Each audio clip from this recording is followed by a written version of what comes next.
Vacant triple batch is what I called it initial. No, it's not. This isn't the Vacant triple. Right, other beer. Sabro Spring. This was a 46 litre batch that I did for myself and my brother. Very lucky brother who loved this beer and managed to destroy it way long ago because it was brewed. Sabro Spring was brewed in April, so April to September now. So it's got a fair wee bit of age, like a lot of my beers, but this one's held up really, really well. It actually is one of my favourite on tap at the moment because of how juicy it is. It's nice kind of orange tones, kind of mango-y. Yeah, sort of mango, orange zest, maybe grapefruit type. But this beer was, what percent is it? It turned out to be 4.8, so 1047. I originally designed this to be a 1041 with a 1010 finish, and I think I must have really overhit my results and end up 1047 starting gravity. I think there was could see in the trial jar at the end of the video there, actually, the final result. So yeah, it seems to be, this is what I've done is I've used the Vacant kind of grist and then upped it a little bit because I like the Vacant a wee bit stronger, not at 3.8 or what, but just a wee bit thing. But this is like almost 5%.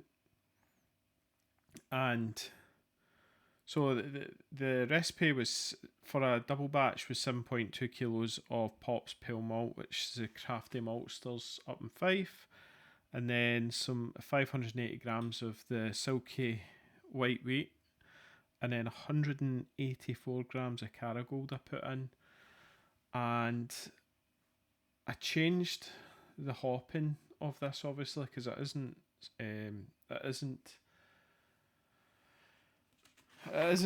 what's the other one? Vacant.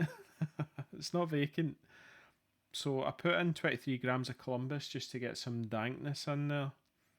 And then Whirlpool was Sabro 35 grams and 10 grams at Idaho 7. I was on a wee bit of an Idaho 7 kick following the,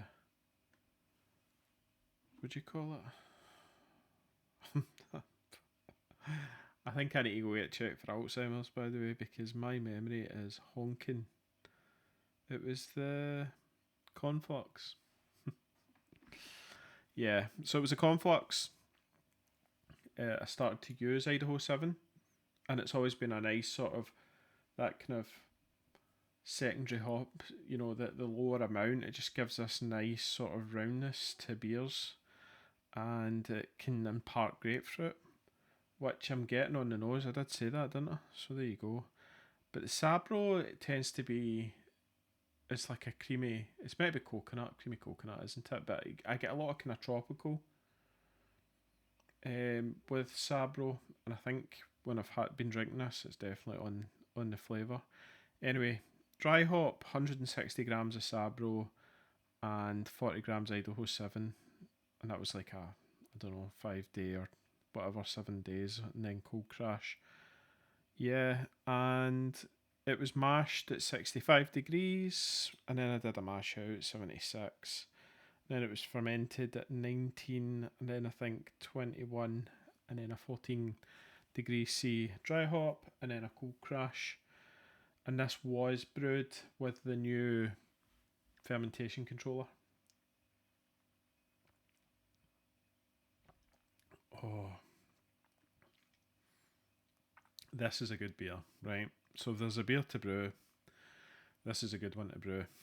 It's got a nice bitterness to it that invites you back in to go back in, and I'm already salivating at the thought of being able to have another one.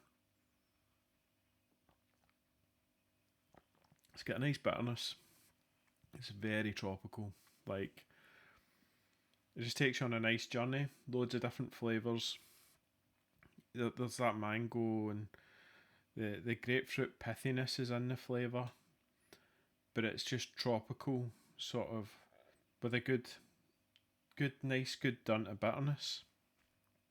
So, yeah, the yeast I used, I got a big, massive bag of Linden Ale 3, and so what I did was I basically vac packed lots of little ones, and then at the very end, the last of it, I didn't bother to vac pack, obviously, I just tipped the last of it into that batch, and it went great.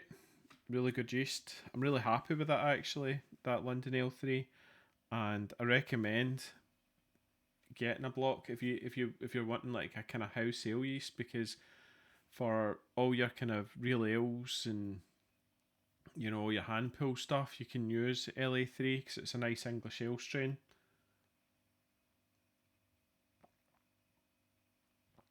And then all your fruity, juicy pale ales and IPAs and stuff you can use. So yeah, what was the water profile? So it's a sulfate, I think it's 2-1, so it's like 147 sulfate to 68 chloride. And I've got a calcium here of 74, magnesium 15, sodium 6, and HCO3 is at water hardness 30, I think, because my water's so soft. Oh man. But that's, yeah, I'm getting more grapefruit now as well, which kind of pulls you in. Yeah, so no, I was really happy with this. My brother was so happy with it, he drank it all. So his is all gone. He is now on to what I first started talking about, was the Vacant triple batch. Yeah, so I've done a double 46 plus a 23, but I'll go into that in another video, I think. Mainly this is just a real good juicy fruity beer that is held up very, very well over time. I think it's even better as it's aged. I'll show you. It's a nice hazy, sort of goldeny coloured. Yeah, nice lacing. Overall good beer. So that's the Vacant recipe.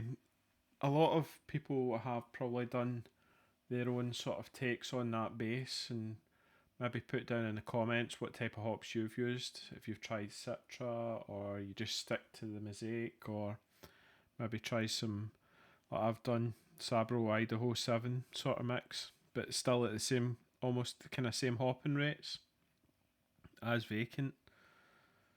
So yeah, alright, well, that was a quick one today, and enjoy your brewing. That's us back into winter now, so need to get stocking up on all the darker beers and the Oktoberfest and that. So, and I hope some of you managed to get a hold of those Lidl beers, because they were absolutely smashing. I managed to get a pack of the 10, and absolutely superb. Nice 5.8, 6% beers. So yeah, if you haven't, maybe you might be able to still get them. I doubt it, but try and pick up some Oktoberfest, and yeah, enjoy. Anyway guys, we'll catch you later. Alright, cheers, bye.